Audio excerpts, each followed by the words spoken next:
Anyway, welcome back to the show. Did you ever wonder why things happen to you that don't happen to other people? Did you ever wonder exactly why you're at a certain point in your life and you say to yourself, wait a minute, I wasn't supposed to be here? Life sometimes comes at you fast, and sometimes things kind of pile up on you and snowball on you and cascade upon you. It might have been something you could have done about it, something in your past that might, if altered a certain way, had prevented you from getting there. But if you are there, what do you do? I know it can happen to a lot of people. That's why we have booked this lady, because I'll tell you what, Linda knows her stuff. She really does. Linda Williams, certified personal and professional life coach. She is the author of Whose Apple Is It Anyway? And someone who knows that when you get yourself just in that fix, what you should do. Because that's what a life coach is all about. Let's welcome in Linda Williams. Welcome to 700 WLW, Linda. Hey, kid, how are you? It's such an honor. Well, it's an honor for me, too, because I'm dang excited about this, because not everybody's life goes the way they thought it would go, right? I mean, You probably started your life thinking, well, I'm going to do this and this. You know, Absolutely. I thought, maybe I was going to be a dentist or something like that, and I wind up here. But that's all. That's life. You got to navigate, and you got to take the twists and the turns, and not all of us are really good at it, are we? No, well, what happens is life will hit you and it'll knock you off your path of purpose. We all come here with a path of purpose, and our deepest desires and dreams are tied to that purpose. And what happens is when we get these circumstances we have no control over, then we're reacting to those things, and it's a chain reaction, that can take us off our path of purpose. And like you said, one day we wake up and, wait a minute now, which holodeck is this? I didn't order this mess. Now what? I know, but again, there are two parts to this. It's, okay, what happens when you get there? What do you do? But there's also what you just talked about, when you're along the way, things probably aren't going the way you think they should go, but you're trying to convince yourself that they are. We got to look for signposts along the way in life, don't we? That's right, and I'm glad you mentioned signposts, Ken, because what the crux of this whole thing is focus. Okay, if we lose our focus, and it's like we fell asleep at the wheel. If you fall asleep at the wheel of a car, you don't even know you're asleep till you're waking up. Yeah. Tied to those dreams is our hope. So we get so caught up with life that we lose that. But all we have to really do is set our GPS, our goals, our purpose, and our strategy. We don't want to wake up on the wrong holodeck and stay stuck on that. Yes. What we want to do is recognize the fact that destiny did not deny you. Destiny cannot deny you. So now we're going to have to figure out how to set our GPS and take us towards our goal. I like that. That's self-empowerment and taking control of yourself. But it's interesting.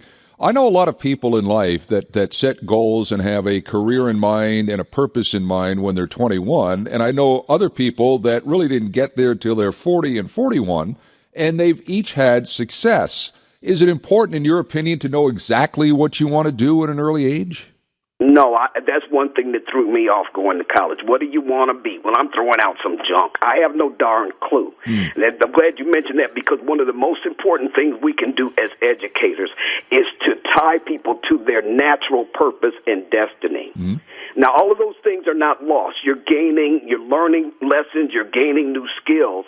And whether you're the 21-year-old just coming out of college or you're the 50-something-year-old that's about to retire, it's never too late to connect to that destiny and set your GPS so that you're heading toward it. Yeah. It's not lost. It's all gain. I like that GPS, but a lot of us, and Linda, I'm sure you know people like this, they're victims to their past. What happened last year, 5 years, or 10 years ago. Yes. And they fall either into a comfort zone or to a feeling of entrapment. Now, you're a life coach. If someone came to you that had fallen victim to their past and they can't seem to claw their way out of it, what would you tell them?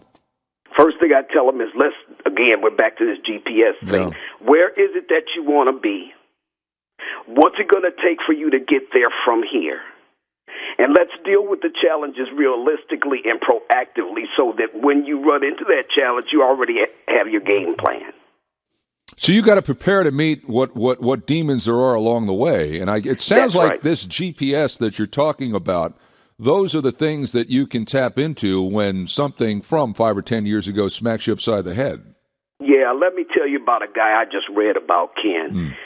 This is a primary example for your audience very quickly as to how you can know what your purpose is and tap into that. This is a young man from New York, New Jersey, and he would rather do his homework.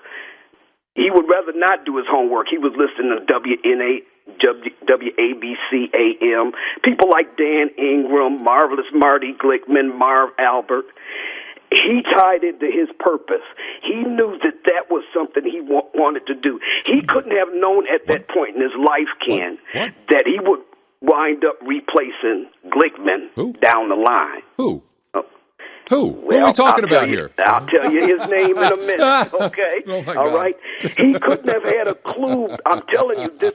I have never read a life story that epitomized our focus. He couldn't have known that down the line that he was going to be producing Pete Rose and Johnny Bench. He couldn't have known that he was going to have 8 Emmys down the line, become Sportscaster of the Year, okay? He couldn't have known that because he tied into that purpose and loved listening to these guys, it would walk him straight into the first love of his life, okay? That's you, Ken, and you know it, all right? I know. Your life epitomizes this. Let me keep going. Go! Now, this guy wound up losing the love of his life Friday, August 3rd, 2012, okay? Yes. After 2 kids, he lost that woman. But then a couple years later, he's tweeting something I never thought I'd do. He found another love of his life. There was something in your life, Ken, that kept you focused. Back when people were telling you, oh, man, you're too gruff. Your personality isn't going to fit with this dream. No. Okay? Focus. You hear me? Yes. Focus, focus, focus. Very few lives epitomize that. If we can regain our focus, tie back into that purpose, let that give us the concrete we need in our heels, then what we'll do is always place to a purpose higher than the game. Yes. Linda, you've left me breathless here. It's unbelievable. I'd like to meet this guy. Is there any chance we could meet? I would too, my friend. I would too. Trust you me. I have been highly inspired by your life story. And it's not about life doesn't hit you. It's about what do you do with that? Yeah. How do you make that count? Yeah. Do you get up and head back in the right direction, or do you get up and brush off and wind up heading down the wrong path? Linda Williams is our guest. She's a certified personal and professional life coach. Now, you preach GPS and you preach empowerment. Are we as people, just by our very nature, are we open to things like that? Can it be taught, or there's just some people that just simply don't get things like that? How do you work through that? Well, it's an innate thing, your purpose, and what's going to take you to your destiny, okay? So the way you work through that is you have to go back and draw the line. I call it draw the line. Just a line across a piece of paper, 10-year increments, write down all the good stuff that happened to you on the top, bad things on the bottom. In that, you're going to see the lies that you began to believe as a kid, the messaging that you got from people as you grew up, the different things that twisted your psyche. Now, from there, you have a roadmap. Okay, so I know that this is a lie that's parading around in my head is truth, so how do I deal with that? And that's where life coaches come in. Got you. You know, it's interesting listening to you and what you preach. I think, and you may correct me if I'm wrong here, but a lot of what we're talking about here is personal accountability, personal empowerment, and shedding yourselves of the things that doesn't really help that. And I think it's important in who you surround yourself with, right? You can't have people that are just digging away at you every day, right? Precisely. We got to recognize that, we're going to have to shed some stuff along the way. There's no room on purpose road for the past. And every time that those mindsets hijack us, we're living in the past. You have hit the point right on the head, my friend. Now, if somebody, we mentioned one of your books. Another of your books is Too True to Tell. They can find these, I guess, at the normal places, Amazon, online, and all that. But how does somebody find you? I mean, and are you difficult? You're not in the greater Cincinnati area. How do they find you? Who who'sapple.org, one-stop shop. You can find where to follow me there. You can read about the books I've written there, and you can contact me there, who'sapple.org. Who'sapple.org. It sounds like that you figured this out at an early age. Did you figure all this out at an early age, Linda, or did it take some time for you too? Got you fooled, my friend. I wrote a book for 7 years. 7 years I wrote the darn book, okay? Yeah. And I didn't know when I was going to finish it. Yeah. And it was hearing Curtis Martin on an interview say, I guess I was playing to a purpose higher than the game, that made me know that I was about to finish that book. And it was through that book that I shared a lot of mindsets, painful experiences, and trauma. And I was in my late 40s when that happened. So I got you fooled, dude. Yeah. I wrote the book on Stuck on Stupid, okay? and so here we stand. Yeah, here we stand. And you know what? I think it goes to prove that it doesn't matter whether you're 21, 41, 61, you can change. You can be somebody different that you are. Life is about ebb and flow and being able to change and adapt. And this is what this is all about. You are so uplifting. I want to do this. Can we do this again? Can we do this again? Because I'll tell you what, I would think the reaction you being on here is going to be pretty strong. So we're gonna do this again. Linda Williams, certified personal and professional life coach, and the author of the book, Whose Apple Is It Anyway? Thank you so much, Linda. This is delightful. Thank you. It's been my honor, my friend. Thank you. Okay. That was sweet. Did you, Big Dave, did you know she was talking about me? You had no idea. You had no idea. I don't talk about a lot of that stuff. I just don't publicly. But, yeah, it's pretty, and it is, life throws a lot of curveballs at you. I mean, even on a random Thursday when you don't think anything is going to be any different, it hits you.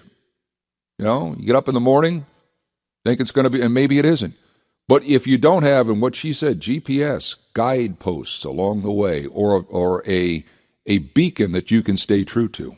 Again, and I'm going to give this out again, at Whose Apple, just as it sounds, is how you follow Linda on Twitter. And she is, well, that was just delightful.